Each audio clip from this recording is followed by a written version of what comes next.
चिट्ठी आई है, चिट्ठी आई है। अब लॉकडाउन के समय हमें और आपको तो चिट्ठियां नहीं आ रही होंगी, लेकिन दो लोगों को बहुत सारी आ रही हैं। ये हैं बंगाल के मुख्यमंत्री ममता बनर्जी और राज्य के गवर्नर जगदीप धनखड़। दोनों के बीच चिट्ठियों का जंग लोकल न्यूज की सुर्खियों में काफी हफ्तों से है। पिछले कुछ दिनों से राज्य के ये दो टॉप ऑफिस चिट्ठियां, ट्विटर या तक कि एसएमएस का भी इस्तेमाल करके एक दूसरे से दो दो हाथ कर रहे हैं। सच बताए तो पहले ये तू में काफी इंटरेस्टिंग लग रहा था, लेकिन अब थोड़ा ज्यादा हो रहा है। हालांकि धनखड़ साहब और ममता दीदी के बीच रिश्ते कभी भी अच्छे नहीं थे, लेकिन ये चिट्ठियों के जंग ने उनमें और भी खटास घोल दिया है। ये चिट्ठियों का जंग टेंटेटिवली 20 अप्रैल को शुरू हुआ, जब सोशल मीडिया पर ममता के कोविड-19 रिस्पांस को काफी क्रिटिसाइज कर चुके गवर्नर ने उनको एक 2 पन्नों का लेटर भेजा।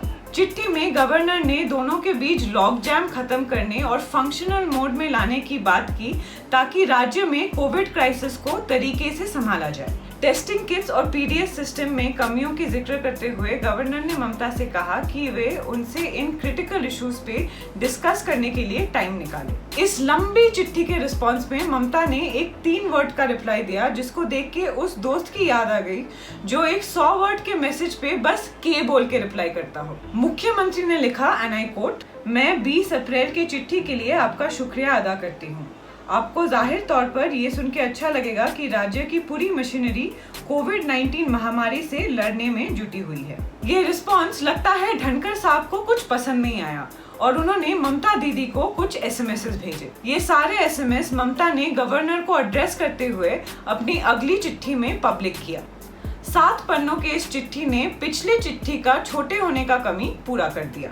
यहाँ ये जानना जरूरी है कि आज तक कोविड-19 डेटा को लेकर वेस्ट बंगाल गवर्नमेंट ने कोई ऐसी डॉक्यूमेंट जारी नहीं की जो कि इतनी लंबी हो।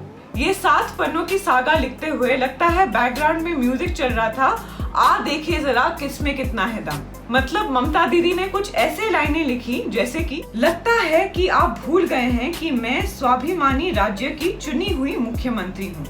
आप शायद ये भी भूल गए हैं कि आप नॉमिनेटेड गवर्नर हैं। इसके बाद अंबेडकर और सरकारिया कमीशन का कुछ भारी भरकम कोट करने के बाद चीफ मिनिस्टर ने ये बोल के खत्म किया कि वो नहीं बल्कि गवर्नर साहब खुद संवैधानिक धर्म का उल्लंघन कर रहे हैं। ये चिट्ठी राजभवन पहुंची ही थी जब गवर्नर ने इसके रिस्पांस में एक चिट्ठी ट्वीट की, लेकिन उन्होंने कहा कि भैया ये तो बस मेरा फर्स्ट ड्राफ्ट है, मतलब अभी चिट्ठियां भी नहीं, उनके ड्राफ्ट्स भी पढ़ने पड़ेंगे। 3 घंटे के अंदर राज्य सरकार को रिबटल देते हुए उन्होंने एक 5 पन्नों का चिट्ठी लिखा। उसमें उन्होंने कहा, एंड आई कोट, 30 जुलाई 2019 से अब तक मैंने संविधान का पालन करने और मौजूदा सरकार को संवैधानिक रूप से चलने देने के लिए सब कुछ किया। इसके लिए मैंने आपको बार बार संदेश भेजे, लेकिन आपकी और आपकी अफसरों की तरफ से संवैधानिक तौर तरीकों और रूल्स ऑफ बिजनेस की बेकदरी की गई। मेरे पास आपका ऐसा कोई संदेश नहीं आया जो रूल 27 के मुताबिक हो। ये अप्रोच मुझे अपना काम करने से नहीं रोक सकती, अनकोट।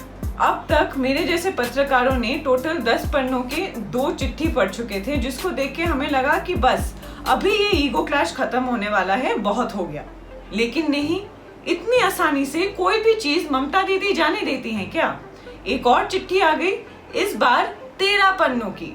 यहाँ दीदी ने कहा कि उनके और उनके मिनिस्टर्स के खिलाफ गवर्नर के शब्द विट्यूपरेटिव, इंटेम्परेट, इंटिमिडेटिंग और इंसल्टिंग थे।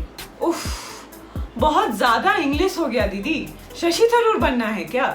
उन्होंने ये भी कहा कि उन्हें गुस्सा नहीं बल्कि अफसोस हो रहा है, और अंत में ये कहा कि देखिए, शुरू आपने किया था, मैंने नहीं। हमें पता है आप क्या सोच रहे हैं। राज्य के 2 टॉप ऑफिस एक महामारी के समय एक दूसरे को ऐसी चिट्ठियां क्यों लिख रहे हैं? सच बताए तो हम भी वही सोच रहे थे और प्रार्थना कर रहे थे कि ये जल्दी खत्म हो जाए, लेकिन नहीं, एक और चिट्ठी अभी आना बाकी था।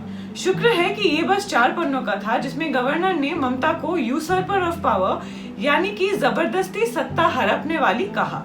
धनखड़ साहब, ममता दीदी, हमें पता है लॉकडाउन चल रहा है और इस समय हम सब अलग अलग हॉबीज ट्राई कर रहे हैं।